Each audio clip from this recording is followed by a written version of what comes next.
Welcome to the deep dive. Today, we're embarking on really quite a profound journey, I think, exploring resilience, transformation, all through a remarkable personal story. That's right. Our source material is the book Whole, How I Learned to Fill the Fragments of My Life with Forgiveness, Hope, Strength, and Creativity. It's co-authored by Melissa Moore and Mikkel Matriciani. And Melissa Moore, well, she's the daughter of a notorious serial killer, the Happy Face Killer. Yeah. And her story, it's this intensely personal experience of moving beyond, truly unimaginable trauma. Yeah, It's really the heart of the book. exactly. So, our mission today is really to try and extract the universal principles from that, the actionable insights from her story. We want to explore how anyone, really, can find wholeness, even when facing profound suffering. Yeah, it's not just about what happened to Melissa, though that's obviously huge. It's about how she, and actually others in the book too, how they cultivated things like acceptance, self-compassion, curiosity, hope. To not just survive, which is incredible in itself, but to actually genuinely thrive. So just try to imagine this for a second. Your first 20 years, feeling like everything was just, well, she calls it crappy, defined by this immense hardship. And specifically by a father whose own ego led him to reveal himself as a murderer, leaving this trail of victims. I mean, that was her actual reality. She talks about how her journey began with just this immense self-inflicted guilt and shame, filling voids with food, numbing herself with isolation, losing sleep to anxiety, just feeling completely trapped. But then something shifted. At this pivotal midlife moment, she had this breakthrough. She realized she had a choice, a really profound choice. Keep suffering or choose joy. Exactly. And this deep dive is about understanding that choice and also the kind of framework or program, as she calls it, that she discovered to make that happen. Okay, so let's unpack this. Where does it start? Well, the first big step in that framework, a really core concept, is what they call watching the storm. Watching the storm. Okay. Yeah. And it's not about just, passively resigning yourself to things. Yeah. It's a deliberate, conscious pause when you're in a painful experience. So instead of that immediate reaction. Right. Instead of reacting to the chaos, you actually conserve your energy. You allow space for acceptance, for clarity, and for intention to emerge. Okay, so it's making that distinction between a knee-jerk reaction and a more conscious response. Precisely.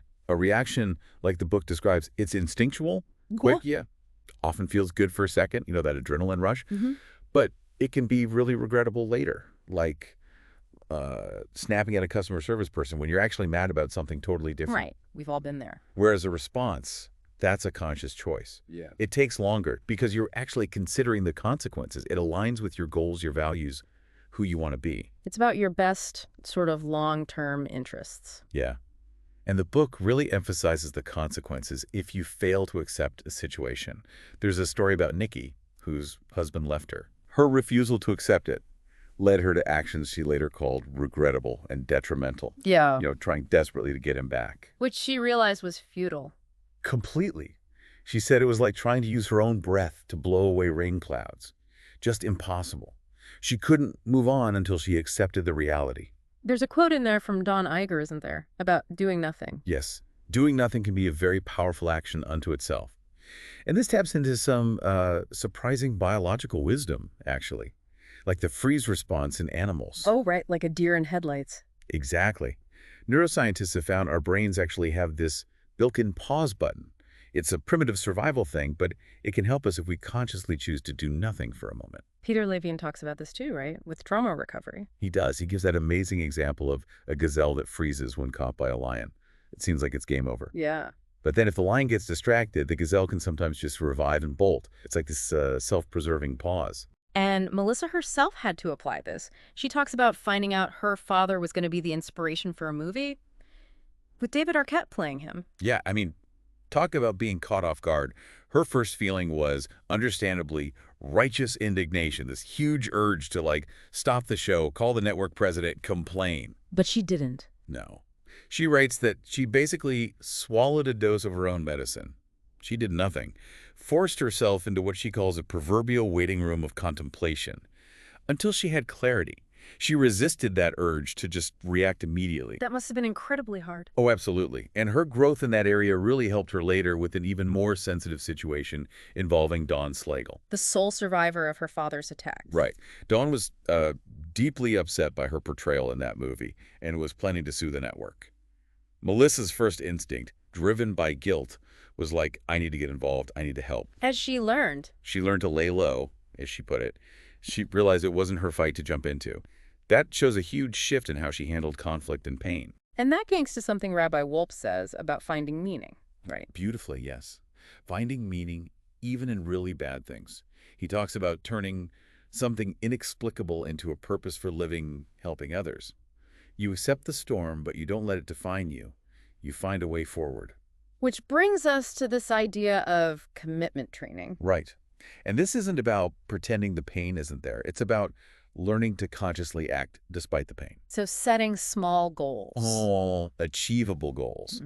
And just consistently taking those steps forward, even when it's emotionally really uncomfortable. There's Marina's story in the book. Oh, yeah, with the physical health issues. Exactly. Infections, shingles, things that seem directly linked to her holding back her true feelings in a really unhappy marriage. And once she accepted the truth and committed to acting on it, her health issues actually resolved. It just shows these tangible benefits of choosing conscious action over just passively suffering. So for you listening, maybe think about your own storms. Are there situations where pausing, just watching the storm for a bit before reacting, could actually be a powerful move? Could it lead to more clarity, a more intentional response? Okay, let's shift gears then, the next phase. Healing your heart, the place your voice resides. This part really dives into the cost of staying silent. It really does. The book emphasizes how much effort it takes to purposefully hold back, to inhibit your thoughts and feelings, and that effort can literally weaken your body's defenses. James Pennebaker's research supports that, right? Absolutely. He showed how all that concentration on keeping things private can negatively impact your immune function, even your heart health. It's a really strong mind-body connection. But there's an antidote, externalizing it. Yes. And Art Markman has this fascinating insight. He says writing helps because you're creating a story that links together the emotional memories. So it helps process them. Exactly. It makes those traumatic events less likely to keep popping up in your mind unexpectedly. And the great thing is you don't need anyone else to read it. Just journaling for yourself can be enough. Melissa did that recording experiment, didn't she? Her weird experiment. She did. During her lunch breaks, she'd walk and just talk into a handheld recorder, her thoughts, her feelings. And then listen back. Weekly, yeah. And she describes how she could literally hear herself heal. She realized she wasn't just stuck in the same loop. She was actually making gradual progress. It really frames healing as this measurable, gradual thing. Like you said, a couch to 5K for your emotions. Yeah, exactly. Not an overnight fix. Now, self-pity often comes up in these situations. Rabbi David Wolpe has a great take on this. He does. He points out how many of us ask, why me, when bad things happen, but we don't tend to count our blessings or ask why me when good things happen. Well, that's true. He shares that story about breaking his leg as a kid. Couldn't swim all summer. So he read instead. Constantly. And that ultimately set him on the path to becoming a writer. It was the redirection, the meaning found in the difficulty, not just the suffering itself. Okay, but what about forgiving yourself? That's often the hardest part. Oh, hugely challenging. The book highlights how much harder we are on ourselves than on others. That self-loathing becomes this outward message that we're not worthy. Like the example of Ralph and his microbrewery idea. Yeah, he was beating himself up just for taking a worthy risk, believing he somehow deserved to suffer if it didn't work out perfectly. So true self-forgiveness, it's not about just wiping the slate clean. Not at all. It's not about letting yourself off the hook of responsibility or pretending guilt doesn't exist. It's more about making amends with yourself through real change. And freeing up energy to support that change. Exactly. The key question becomes, am I a forgivable person? Am I worthy of compassion and love? It's about extending that kindness inward. Which leads straight into cultivating self-compassion. Kristen Neff defines compassion as to suffer with someone else. So self-compassion is being motivated to relieve your own suffering. And mindfulness is key there, allowing emotions without judgment. Absolutely. Just letting them be there without piling on self-criticism. Melissa talks very openly about her own struggles with self-judgment, comparing herself constantly. Yeah, to these, gorgeous, poised, articulate TV people. Yeah. Especially coming from her beauty school background. She even jokes about her forced "I'm intently listening to you" face. So what was her solution? She literally learned to force myself into kindness. When she catches that inner critic that's self-bullying, she tells herself out loud sometimes, stop it. Wow. And she tells other people about this commitment too, which helps hold her accountable. Her journey really emphasizes that your value isn't despite your flaws, but often within them, within that vulnerability. Totally. She reflects on growing up in what she called squalor, with abuse, always feeling I'm not enough. The transformation was choosing, consciously, not today, acknowledging the past, but refusing to let it define her present worth. So, again, for you listening, what emotions might you be holding back, inhibiting, and how could maybe some of these methods, expression, self-kindness, help open up your own healing? All right, let's move into the next phase, opening your mind, positive expansion. This sounds like getting back out there. It is. It's about deliberately re-engaging, reframing your thoughts and feelings about yourself, your circumstances, and finding value even in things you saw as flaws. The goal isn't necessarily perfect healing, but Coming out different, changed by the experience. I love the metaphor they use here, the Antiques Roadshow. Isn't that great? It's like taking out those old boxed up items, your old stories, your beliefs, and looking at them with fresh eyes. Maybe finding new value, a new purpose you didn't see before. Exactly. And that process kind of encourages you to look at other boxes in your life too, reevaluating what you've been holding on to. And curiosity plays a big role here, right, in connecting to your values. A huge role. For Melissa, her desire to meet her father's victims' families, which must have been incredibly difficult, that illuminated her core values. We all matter, and we are all connected. The book even gives prompts to help you find your own core values. Like, thinking about what really hurt you in someone else's actions can actually reveal what you value most. That's interesting. And the book also talks about humor, finding humor in darkness. Yeah, it can be such a saving grace, can it? A natural response, the book says, to living in a world filled with conflict. It gives examples like Penny's dad using jokes for his PTSD. Or just people laughing in confusing situations. Yeah. It's not about trivializing things, but finding a release. Alex Lickerman, the MD, calls humor a mature defense mechanism. Helps us endure trauma. Right. And he makes the point that when time passes and we can joke about something that once made us cry, that's proof.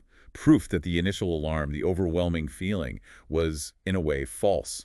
It shows emotional distance, recovery. This also ties into redefining success, doesn't it? Moving beyond just money or fame. Absolutely.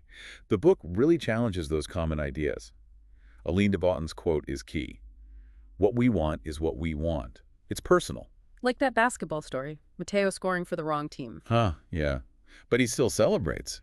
It highlights that success can be an attitude. It's deeply personal. You define it for yourself. Peter Buffett, Warren Buffett's son, says something similar. True success comes from within. Yes, from your abilities, your passion, hard work, commitment. He sees money as just a spin-off, not the real measure. And for Melissa, what was her true success? It wasn't just being on Oprah, though that was huge. It was taking ownership of her story, using it for good. The real success was those heartfelt thank yous from strangers, her kids being proud. That was her meaning. So curiosity seems like the engine driving this whole expansion phase. It really is. Brian Grazer says it's key to independence, self-determination, self-improvement. Melissa's curiosity helped her re-engage, connect with her husband, be a better mom, a better interviewer even. She calls it a gentle and kind way of paying attention to herself. Yeah, listening to her own responses with respect. So think about how you define success. Is it based on external validation or what truly resonates inside you? And what are you curious about? What could that curiosity unlock in terms of growth? Good questions. Okay, next pillar. Leveraging your power. Heroic action. This sounds like where the rubber meets the road, moving from feeling to doing. Exactly. Empowerment here means tangible action.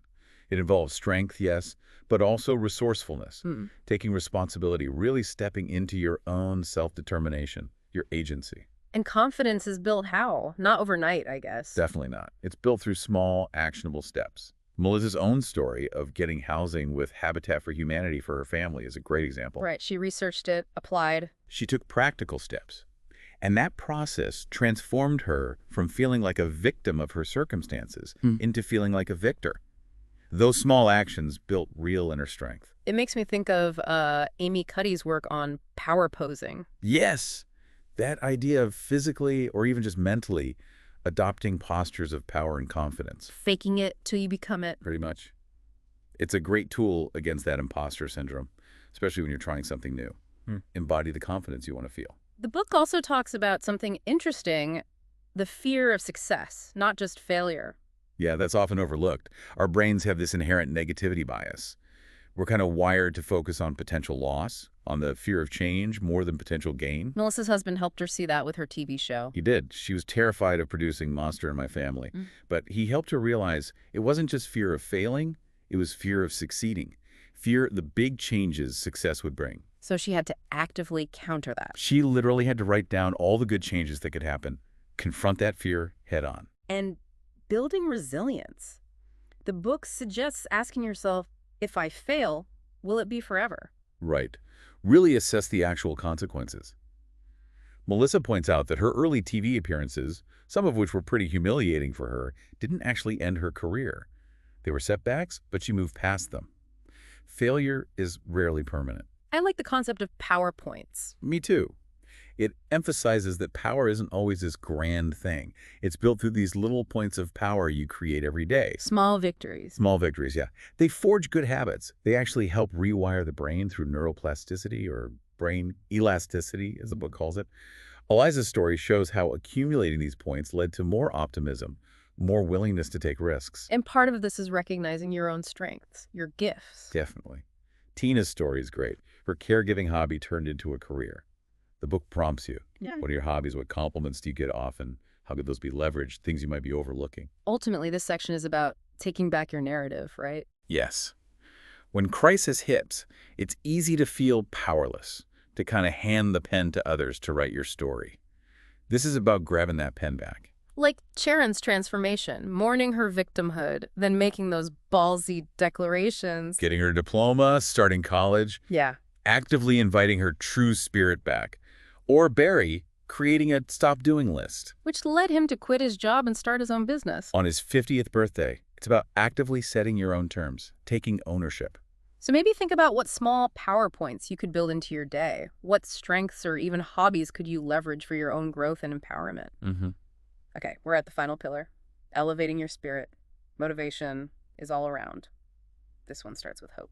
Yes, but hope presented not as just, wishful thinking. It's framed as a practical tool, something that gives purpose, a sense of control. It actually increases your chances of reaching goals. It's the foundation for vulnerability and forgiveness. Exactly. Look at Deborah and Vito's story. Their daughter's addiction, financial ruin, yet they maintained joy, laughter. They lived with this dreamy hope for her recovery. Melissa talks about losing hope after her father's conviction.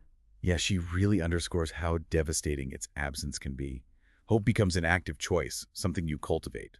Then there's this idea of super empowerment from adversity, Allison's story. Right. Diagnosed with breast cancer, facing immense challenges. But she describes feeling super empowered through it. Oh, so? It strengthened her marriage, brought this amazing support network, an army, she calls them. She realized life isn't about entitlement. She found ways to fill her silk hat with magic, volunteering holistic health, pouring love into her kids, finding immense purpose in the struggle. Wow. The book also talks about intuition, that gut feeling. Yeah, it explains it as this intrinsic human ability. The root word means to guard, to protect. Pat Longo, the spiritual healer, says we all have these guides speaking through random thoughts, those persistent inner arguments. That little knowing that gives you pause. Exactly. Melissa's intuition helped her in a dangerous situation with her stepfather. It's about learning to listen to that inner voice. And related to that is synchronicity, those meaningful coincidences. Carl Jung's concept, yeah. Things that seem connected but defy normal cause and effect. Mm-hmm. Melissa's life is apparently full of them, meeting her husband, finding habitat, her best friend. Even seeing her past traumas as positioning her to help others. Right. And Michelle's story of texting her friend Jessie just when Jessie was at her lowest point is that sense of connected knowing again. The book suggests finding refuge, too. Modest meditation, daydreaming.